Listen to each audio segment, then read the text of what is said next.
Hey everyone, it's Lori, and I am here today with a homeschool book review. I am going to be talking about the book Teaching from Rest, A Homeschooler's Guide to Unshakable Peace by Sarah Mackenzie. I've read this book a couple of times now, and it is a very short book. I think it's under 100 pages. Yeah, 81 pages long. So it's a very short book, but it's full of so much great homeschool philosophy. Um, in a sense, this is a more philosophical book than a practical book, uh, but she does talk about how to apply the philosophy in a practical manner as well. So basically, the concept of the book is that as homeschoolers, we need to have room for margin. That's the thing she talks about the most in there. We have a tendency to want to do everything, to teach everything, and to cram the day completely full of learning. Um, and that's not necessarily good for us as moms or for our kids. So she talks about the kind of definition of, or the etymology of the word rigorous, and rigorous um, is really not a good term for what we want to do as homeschoolers, because it's a very kind of rigid and a death kind of term, like think of rigor mortis. So a rigorous education might not be the thing we really want to do, even though a lot of homeschoolers say they want to give their kids a rigorous education. So the thing I appreciate most about Sarah Mackenzie's book is that it makes things very simple. So she reminds us that curriculum isn't what we buy. You know, we all go buy our homeschool curriculum for the year, but buying the curriculum isn't the point of the curriculum. We're supposed to use the curriculum to serve our families. So this book helps me a lot because I'm kind of a type A person and I want to check all the boxes and fill everything out. And last year was our first year of high school.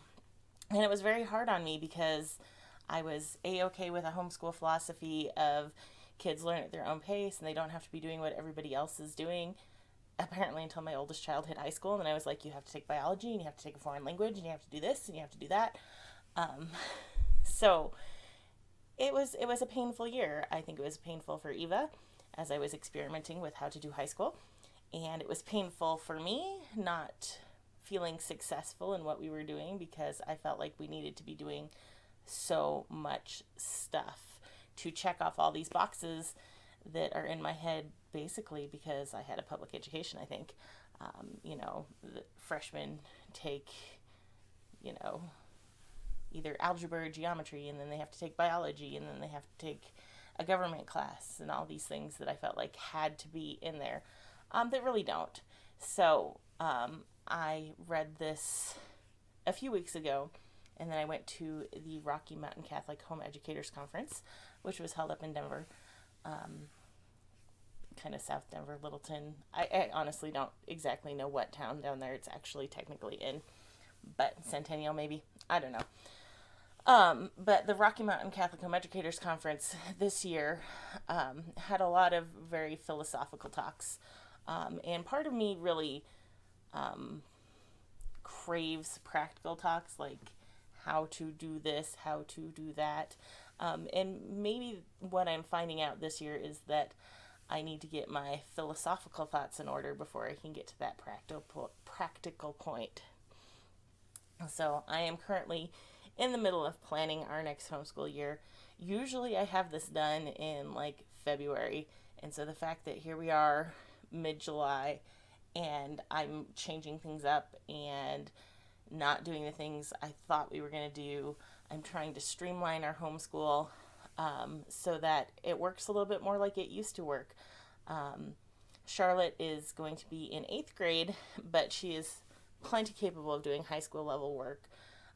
So rather than getting it into my head that she should be doing, physical science, for instance, because she hasn't done biology yet, well, Eva needs to be doing chemistry. This is a really silly thing that I just got into my head, so I've decided to eliminate one of those science courses so that I'm not having to grade and help with two different science classes for my two different kids. And we're going to do chemistry as a family because I know Charlotte is capable of the work, and it'll just be so much more fun for us to learn it together. I don't remember a whole lot about chemistry. I took chemistry in high school, and then in college, my science class, I had to take one, liberal arts school, was chemistry at the crime scene. So I've done a couple chemistry classes in my life, but it'll be fun to relearn it with the girls and to do the experiments. So just remembering that we can do things together, particularly where my kids are not that far apart in age and they're not that far apart in ability. It might be ideal to do chemistry after you've finished algebra, but I think that Charlotte doing algebra and chemistry concurrently will work just fine. So that was one thing, kind of calming down about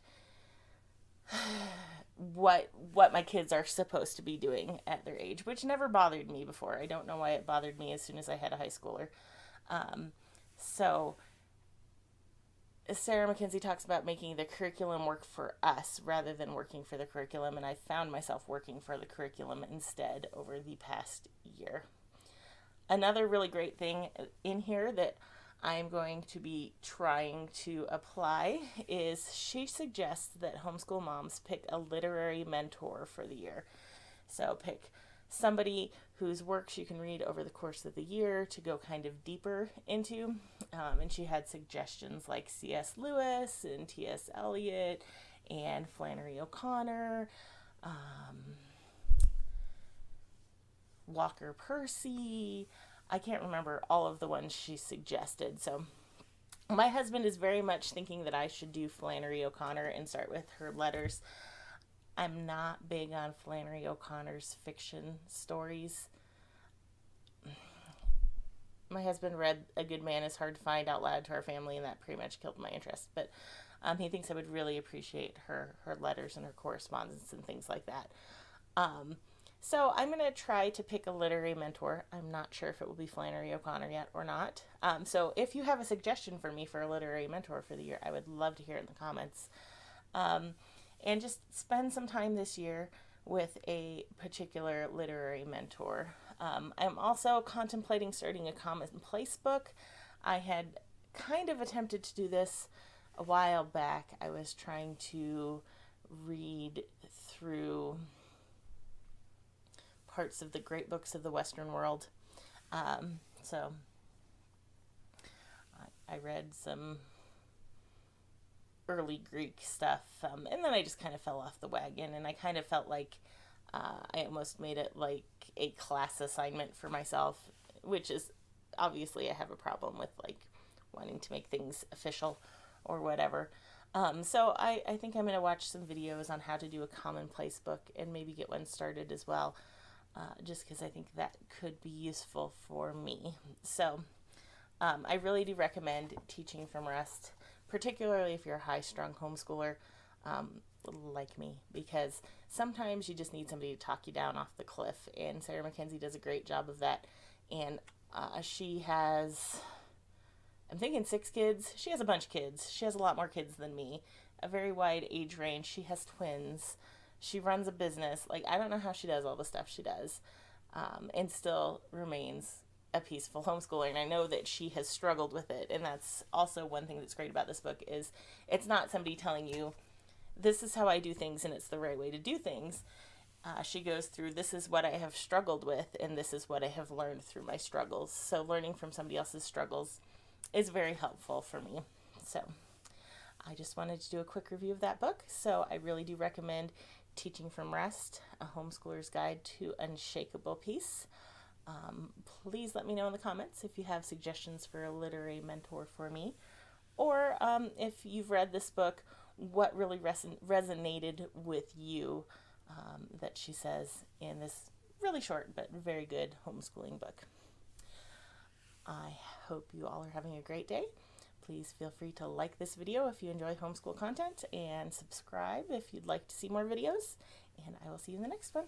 Thanks. Bye.